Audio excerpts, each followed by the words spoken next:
ხელნაკეთი ჩანთა დაამზადე, მაგრამ ვერც ვიდეო გადაიღეწე სიერად და ვერც ფოტო, მაშინ ეს ვიდეო გაკვეთილი შენთვისაა.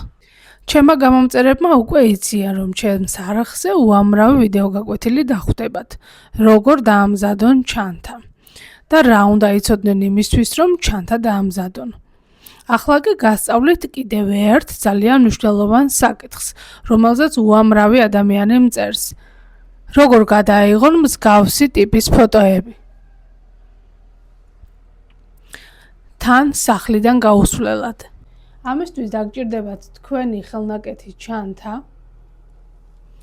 დიდი ფორმატის ქაღალდი და რა თქმა უნდა კამერა.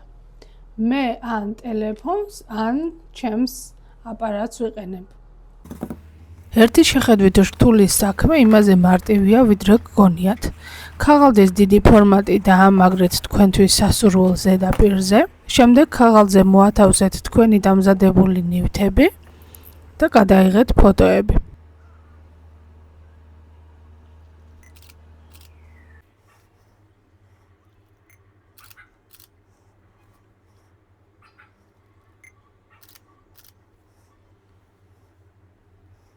ტელეფონით გადაღებისას პირველ რიგში კარგად გაწმინდეთ კამერა, შემდეგ გაასწორეთ ექსპოზიცია, აუცილებლად გაითვალისწინეთ, რომ თქვენს ობიექტს სინათლე უნდა ეცემოდეს. შემდეგ კი მარტივად გადაიღებთ კარგ ფოტოებს.